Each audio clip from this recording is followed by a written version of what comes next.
لكن الشيخ مسعد أنور الآن يسألكم جميعا محمد أخو الشيخ مسعد في العناية المركزة ولديه فشل في القلب، فيسألكم الدعاء له الآن. نسأل الله العظيم رب العرش العظيم أن يشفيه ويعافيه شفاء تامة ويشفي كل مسلم إن شاء الله وكل مريض. ثم بعد ذلك الدكتور عبد الله شاكر أيضا تقدم باعتذاره لأنه لديه خطبة في محافظة القليوبية بمركز بنها.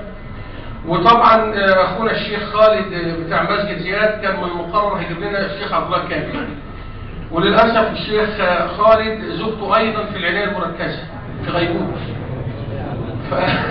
فالحمد لله قدر الله ما شاء فعل. وبناء عليه الشيخ عبد الله كامل فضل منتظر حتى صلاه المغرب مش لاقي حد يجيبه، يعني الراجل فضل قاعد لغايه المغرب مش لاقي حد يجيبه.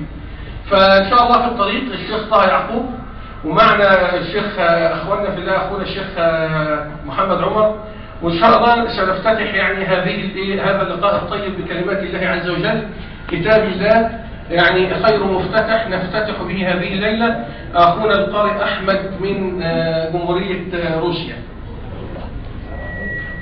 تفضل.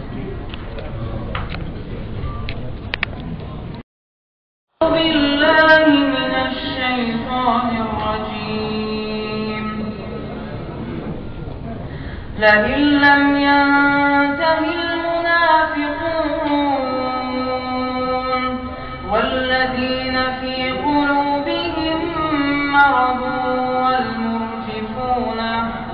والمرجفون في المدينة لنغرينك بهم ثم لا يجاورونك فيها إلا قليلا ملعونين أينما ثقفوا أخذوا وقتلوا تقتيلا سنة الله في الذين خلوا من قبل ولن تجد لسنة الله تبديلا يسألك الناس عن الساعة قل إنما علمها عند الله وما يدريك لعل الساعة تكون قريبا إن الله لعن الكافرين وأعد لهم سعيرا خالدين فيها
فقد فاز فوزا عظيما.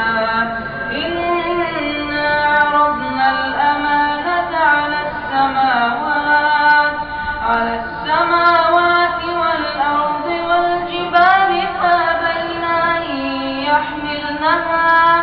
فأبين أن يحملنها وأشفقن منها وحملها عشان العدد فيعمل. إنه كان ظلوما جهولا ليعذب الله المنافقين والمنافقات والمشركين والمشركات ويتوب الله على المؤمنين والمؤمنات وكان الله غفورا رحيما. جزاكم الله خير. اتفضل شيخ محمد.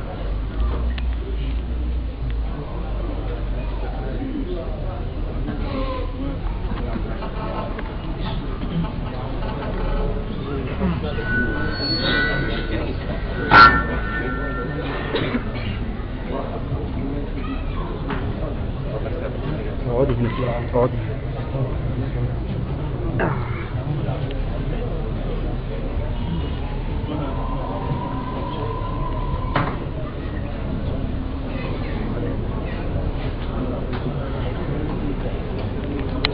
له الحمد الحسن والثناء الجميل، وأشهد أن لا إله إلا الله ولي المتقين، أشهد أن محمدا عبده ورسوله صلى الله عليه وسلم.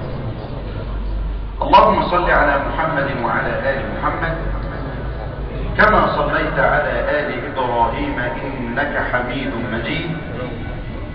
اللهم بارك على محمد وعلى آل محمد كما باركت على آل إبراهيم إنك حميد مجيد. أنا مش شايف حد يصلي على النبي صلى الله عليه وسلم. طبعا أنا بدعيكم الشيخ طه، لأن مش هينفع إن أنتوا تقعدوا قدامه. صلوا على النبي صلى الله عليه وسلم. الكل عباد الله يتزوج، ولكن زواج عن زواج فيه فارق. فهناك زواج يتبع فيه الزوج والزوجة الكتاب والسنة، وهناك زواج على خلاف ذلك. لذا أردنا عباد الله في دقائق أن نتعرف على صفات الزواج الصالح المبارك من أول خطوة يخطوها الأخ إلى آخر خطوة وهو بيت الزوجين. إيه اللي انت هتعمله من يوم أن تفكر في الزواج إلى يوم أن تدخل بيت الزوج؟ أول أمر عباد الله أن ينوي الواحد منا أن يتزوج. فإن نوى الزواج فعليه أولا أن يستحضر النيات الصالحة، والنيات كثيرة. النية الأولى العفة في زمان ضاع فيه العفاف في شوارع المسلمين إلا من رحم ربك، فينوي الاستعفاف والعفة في هذا الزمان، وغض البصر وحفظ الفرج. الأمر الثاني أن ينوي الغنى، فإن النبي صلى الله عليه وسلم قال: ثلاثة على الله عونهم، ناكح يريد العفاف.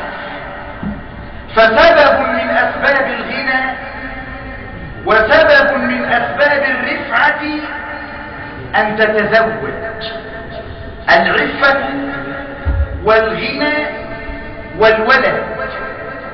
فعمر رضي الله عنه كان يقول: إنما تزوجت من أجل الولد الصالح.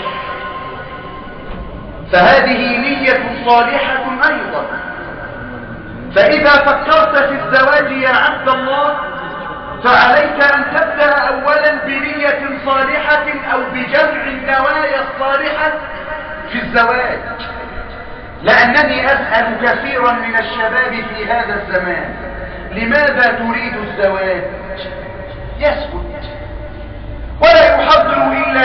وهي نية صالحة أيضا، ويقول إنما أريد أن أعف نفسي أو أعف نفسي، وهذه نية صالحة، إلا أنه لم يستقصي نوايا الزواج الصالحة، والنية يأخذ عليها أجر، والحسنة بعشر أمثالها، ويضاعف الله لمن يشاء. يبقى إذا نوى الزواج عليه أولا بالنية الصالحة، ثم عليه بعد ذلك عباد الله أن يستخير. خلاص نويت النوايا الصالحة للزواج، عليك أن تستخير. فالاستخارة عباد الله كأنك تسأل الله تعالى أأقدم على العمل أم لا.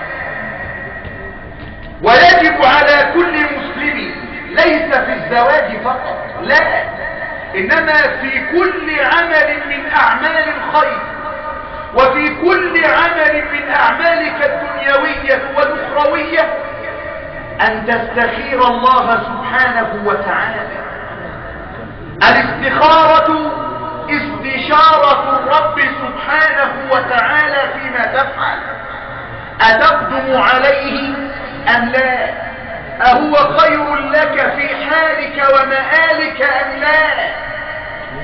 وأجد كثيرا من الناس ربما يقوم بأعمال عظام ولا يستخير الله سبحانه وتعالى لا في الصغير ولا في الكبير، وهذا أمر خطير.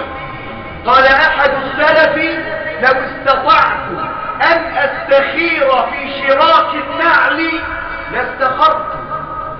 يعني لو استطاع أن يستخير الله سبحانه وتعالى في شراء النعل لاستخار. وكان بعض السلف رحمهم الله تعالى يستخيرون في الطعام والشراب: أأكل أم لا أأكل، أأشرب أم لا أشرب.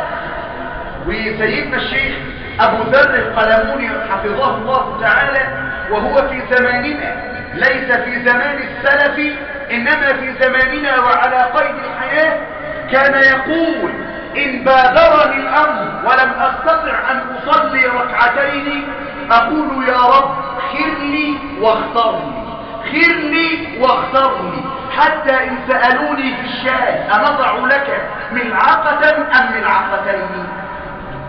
يعني حضورك ملعقة ولا ملعقتين؟ بيستخير في الايه؟ في المسألة دي. فلا خاب من استخار. حديث ضعيف ومعناه صحيح. ومعناه ايه؟ صحيح. طب إذا سأل سائل وقال: أنا أقدم على الزواج وأنوي النوايا الصالحة، إلا أني لا أعرف كيف أستخير. كيف؟ ما هي كيفية الاستخارة؟ كيفية الاستخارة عباد الله أن تصلي ركعتين من غير الفريضة، ركعتين نافلة في أوقات لا يكره فيها الصلاة.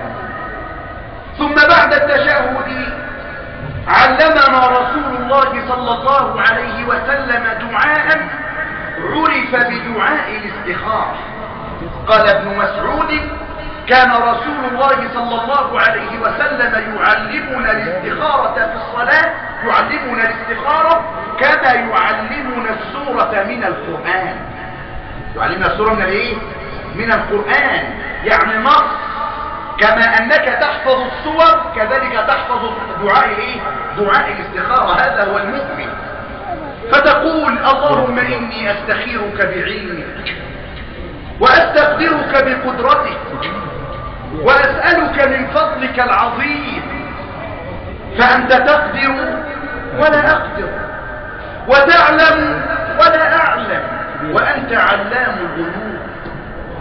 اللهم إن كنت تعلم أن هذا الأمر ويسمي أمره خير لي في ديني ومعاشي أو عاجل أمري وآجله، أي أمر الزواج، ويسميه من فلانة الفلانية، فيسره لي وعجله لي.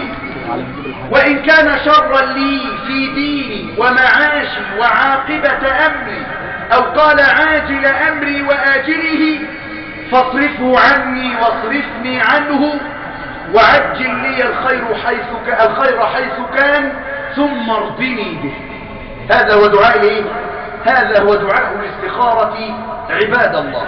يبقى اولا نويت النوايا الصالحة، ثم استخرت الله سبحانه وتعالى، ثم اقدمت على العمل.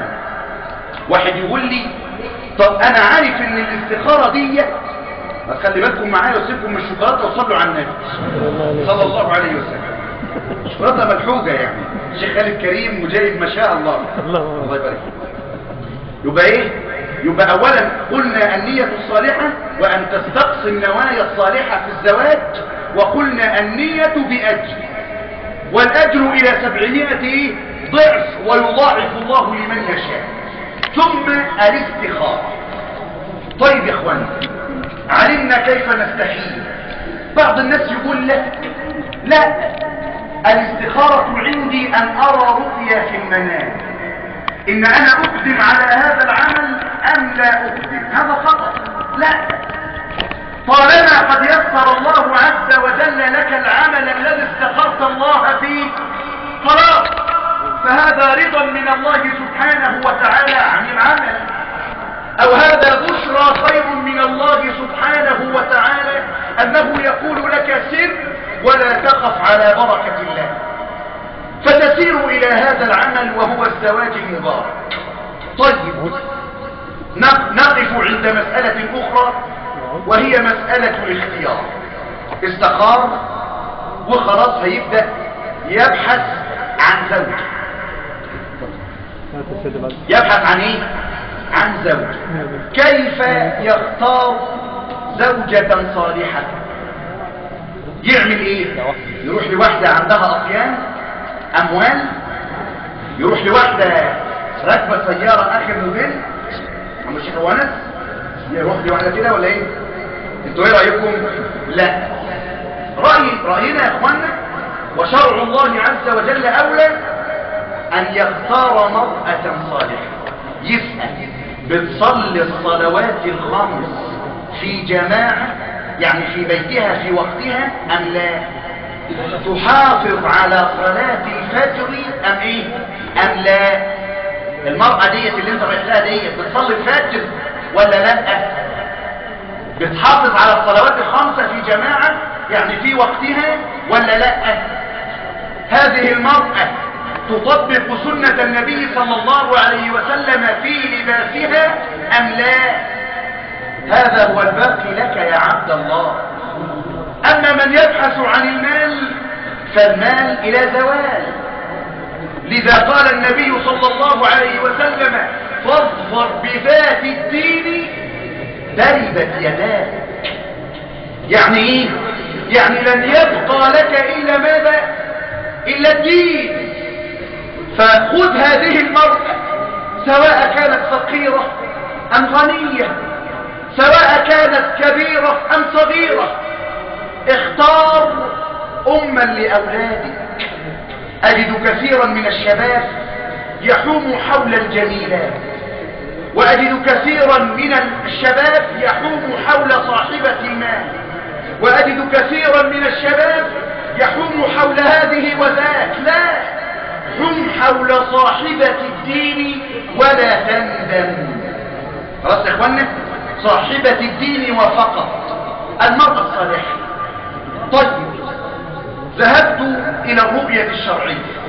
نحن نختصر الأمر اختصارا يعني. ذهبت إلى الرؤية الشرعية. في ماذا تسأل؟ تسأل التي أمامك بعد أن تنظر إليها وتدخل إليك في ثياب غير واسعة ولا ضيقة، إنما هي ثياب البيت، حتى تستطيع أن ترى أهي سمينة أم إيه؟ أم نحيفة، أهي طويلة أم إيه؟ أم قصيرة، وتكلمها. أتصلين؟ نعم. أتصلين الفجر وتحافظين عليه؟ نعم. أتقرأين وردا من القرآن؟ نعم. أتعلمين شيئا عن الصحابيات؟ نعم. أتعلمين شيئا عن سنة رسول الله؟ نعم. فقط. يعني هل هي مرأة ذات دين يتحكم الدين في كل صغير وكبير في حياتها، أم مرأة حدها على ايه؟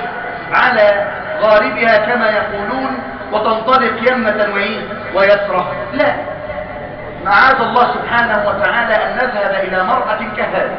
خلاص، ونحن نحسب أن المرأة التي معنا اليوم من أهل التقوى والصلاح. يبقى إذن يا إخواننا الاختيار أهم شيء. ثم بعد أن تختار تستخير الله سبحانه وتعالى في من رأيت من النساء. والمرأة التي إذا نظرت إليها سرتك، وإذا أمرتها أطاعتك، وإذا غبت عنها حفظتك في عرضك ومالك، تعرف من أول لحظة بمجرد أن تدخل البيت وتجلس إلى أبيها وتسمع كلاما منه ومن إخوانها ومنها وغير ذلك، يحوم حولك وتستشعر في صدرك أن هذا البيت هو أهل خير وأهل كرم وأهل دين. يعني أهل الدين معروفين، كما أن أهل الفسوق والفجور معروفين، فأهل الدين معروفين. فبمجرد أن تجلس يقع في صدرك الأمر. فإذا وقع في صدرك الأمر يا عبد الله، فعليك أن تستخير الله سبحانه وتعالى في هذه المرأة التي رأيت. ثم بعد ذلك الخطبة. والخطبة عندنا عباد الله هي وعد بالزواج ليس إلا. يعني النهاردة يجلس الخاطب مع المخطوبة ويذهب هو وهي إلى الفسح ويخرج إلى الرحلات وإلى غير ذلك من الأشياء التي تحدث في أسرنا ومجتمعاتنا والتي ما أنزل الله بها من سلطان. هذه أمور سيئة نهى عنها الشرع. وبعد ذلك تقع الطوبة في المعطوبة ويأتي ويقول أدركوني. لما ندركك وكيف ندركك؟ هناك أمور لا تدرك بعد وقوعها. فاحترس يا عبد الله وطبق شرع الله سبحانه وتعالى، ولا تجلس الخطيب مع خطيبته إلا بعد العقد. إلا بعد العقد. سائل يسأل ويقول رأيت الزوجة مرة واحدة، شفتها مرة واحدة، وأنا لم أتأمل فيها جيدا. بس ما يكونش في صعبة. يعني في ناس أنا عارفك عبد اللطيف، هيبص 10 مرات ويقول لك برضه ما شبعتش. لا، احنا عايزين واحد يكون فيقول أنا تأملت، يعني لم أتأمل فيها. فنقول له لك أن تنظر مرة ومرتين وثلاث وأربع وخمس إلى 20 ما دمت لم تتأكد من شكلها وصورتها. خلاص انظر. بمجرد أن تتأمل ويقع الأمر في صدرك خلاص لا تجلس معها إلا بعد العقد. بعض الإخوة يقول لك هاخد رقمه علشان اتصل بيها. ما ينفعش ابقى خاطب وما اتصلش، لا، اتصل بابوها ولا تتصل بها إلا بعد العقد. فإذا عقدت نصيحة مني لا تطيل المجلس إلا بعد البناء. يعني كثير من الناس يعقد يجلس 2 و3 سنوات و4 سنوات وهو عاقد على امرأة ويدخل ويخرج. لا، الصحيح أنه إذا عقد أسرع في تنفيذ الأمر وهو الصحيح فيبني بها. لأن هذا الزمان كما تعلمون ربما خلى الرجل بامرأة، ربما حدث في الأمور أمور، فكان البناء أولى وإسراع البناء أولى وأوجز. فإذا عقد عقدا صحيحا خاليا من الشروط الفاسدة. بعد الناس النهارده تبص تلاقيه يجلس في كتب الكتاب ويقول لك ألفاظ لم تأتي في الشرع ولم تأتي في السنة. لا، نلتزم بالألفاظ الشرعية ونختار 2 شهود يكونوا أتقية عارفين ربنا بيصلوا وبعيدين كل البعد عن المعاصي الظاهرة. ولو لقينا واحد مثلا بيشرب سجاير والتاني ما بيشربش نجيب اللي ما بيشربش. طب اللي بيشرب وحش؟ لا، لكن اللي ما بيشربش احسن من من اللي بيشرب. خلاص يا اخوانا، نقدم الاتقى فالاتقى عند الشهادة على الايه؟ على العقد ثم البناء. وعند البناء عباد الله يعني يتبين من بكى ممن تباكى. فعند البناء كان من سنته صلى الله عليه وسلم أن يبدأ الليلة باللبن، واللبن دليل الفطرة. اللبن دليل ايه؟ دليل الفطرة. وكان صلى الله عليه وسلم يدخل بقدمه اليمنى ويمسك بجبهتها ويقول بسم الله بسم الله بسم الله، اللهم إني أسألك من خيرها وخير ما جبلتها عليه، وأعوذ بك من شرها وشر ما جبلتها عليه. ثم يصلي هو وهي كما ورد عنه صلى الله عليه وسلم. ثم إذا جامع قال بسم الله، اللهم جنبنا الشيطان وجنب الشيطان ما رزقنا. في قصة وانا قبل أن أنهي المجلس، قصة وهي قصة كثير بن أبي وداعة. كثير بن أبي وداعة كان تلميذا لسعيد بن المسيب، وتعلمون هذا العالم الجليل سعيد بن المسيب رحمه الله تعالى رحمة واسعة. فجلس يوما فلم يرى كثير بن أبي وداعة، فقال أين كثير؟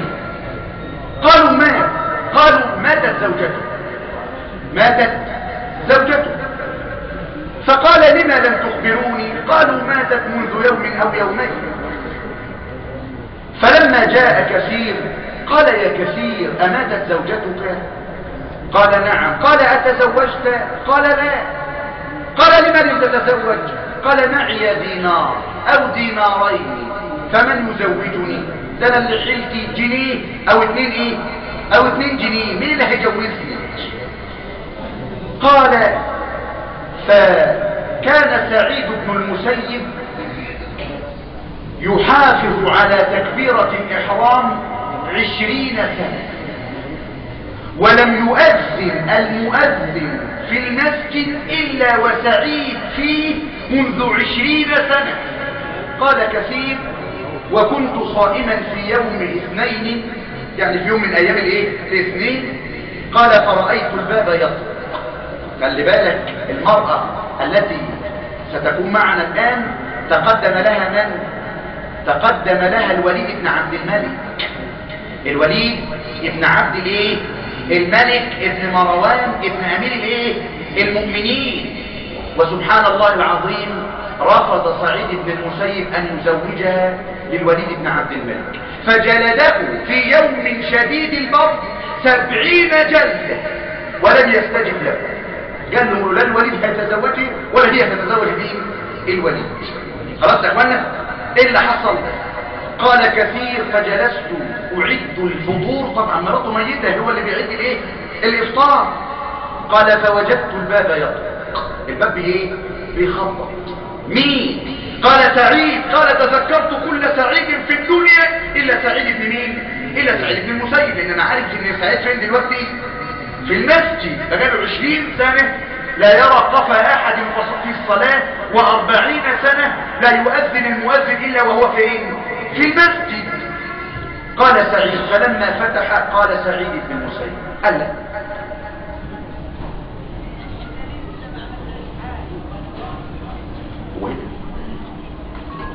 ماشي. فسبحان الله العظيم فتح فإذا سعيد بن المسيب رحمه الله تعالى فقال هذه زوجتك. دخلت الزوجة أراد أن يمسها فقالت على رزقك حتى تعلم ما يغضبك وأعلم ما يغضبني. فحكت له وحكى لها، ثم لما يعني عاشرها قام رحمه الله تعالى وحمل كراسه ليذهب إلى سعيد بن المسيب. قالت إلى أين تذهب؟ قال إلى أبيك أتعلم.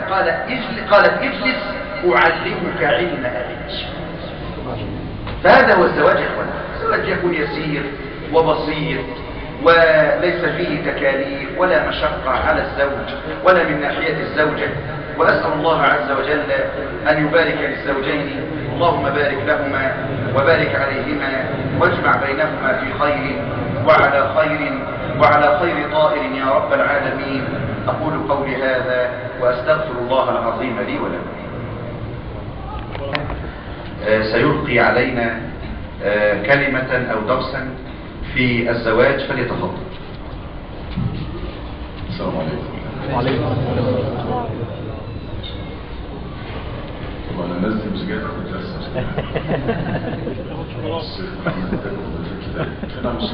مش عشان الناس مش عشان يعني مش عشان الناس دي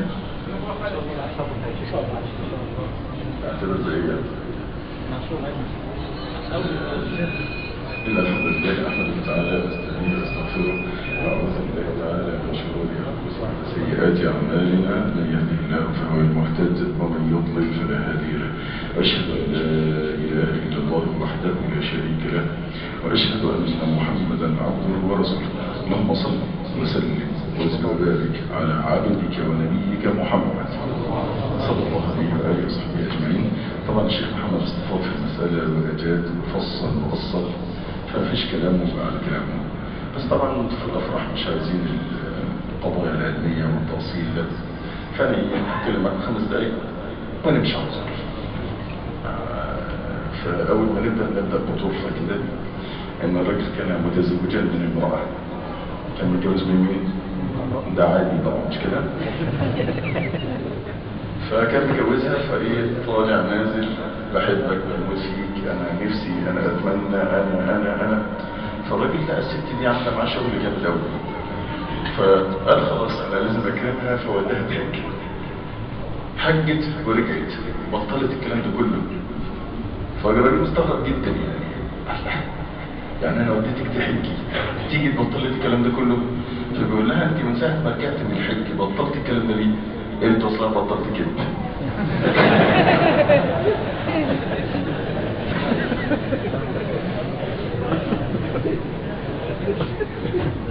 خلاص كده نشر العقد بقى، خلاص كفايه.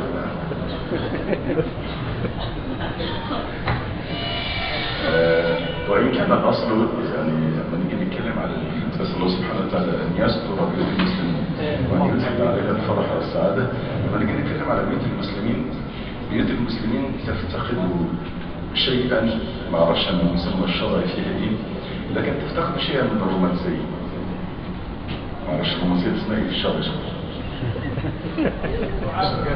بيسموها إيه؟ المودة والرحمة. نعم. أثناء بناتي أصلا أنا كنت متجوز 2 زمان، فكنت كاتب أسمهم على التليفون مودة، لا كنت كاتب سكينة. فطبعا دي تعترض، ليه سميتها مودة ودي اللي سميتها؟ الأيام بكام؟ نعم. الأيام بكام؟ كانوا زمان 2 الأيام بكام؟ لسه. لا يبقى بعد 30 سنة بس إنهم لسه 2.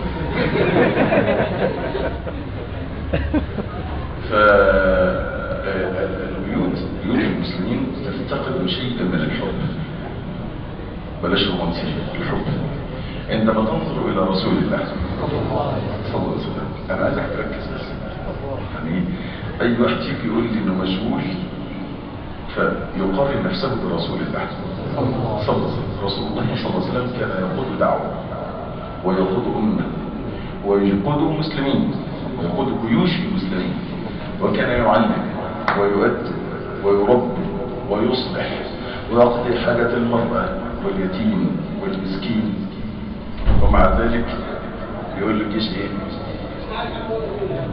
اطلع قدام ويصدق من؟ ده عائشة رضي الله عنها. حلو دي؟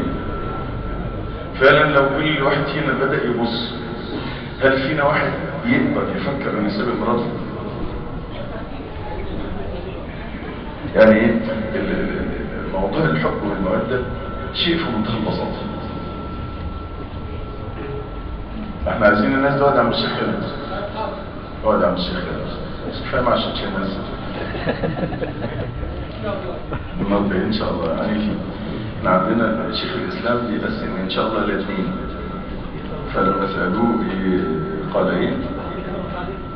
قالوا سننتصر على التتار.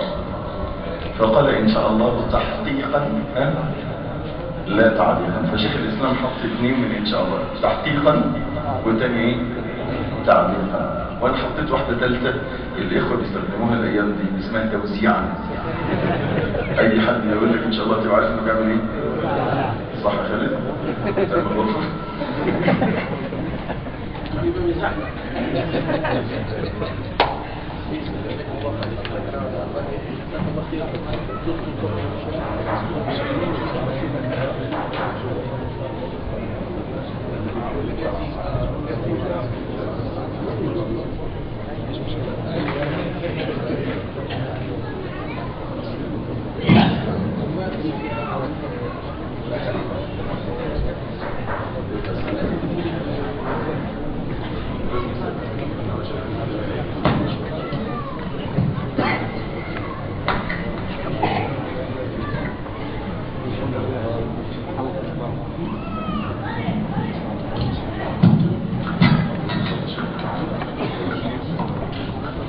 يلا عبيس بسم الله.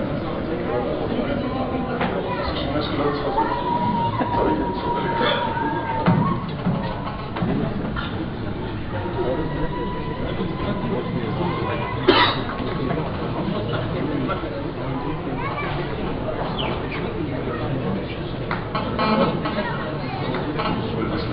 بسم الله والحمد لله والصلاة والسلام على رسول الله. أطلب منك يا عم الشيخ خالد أن تزوجني ابنتك وموكلتك بالآنسة البيت الرشيد اسمها ثلاثي مريم خالد كمال بنفسي وبنفسي على كتاب الله وعلى سنة رسوله صلى الله عليه وسلم وعلى الصداق المسمى بيننا عاجله وآجله. بسم الله والحمد لله والصلاة والسلام على رسول الله.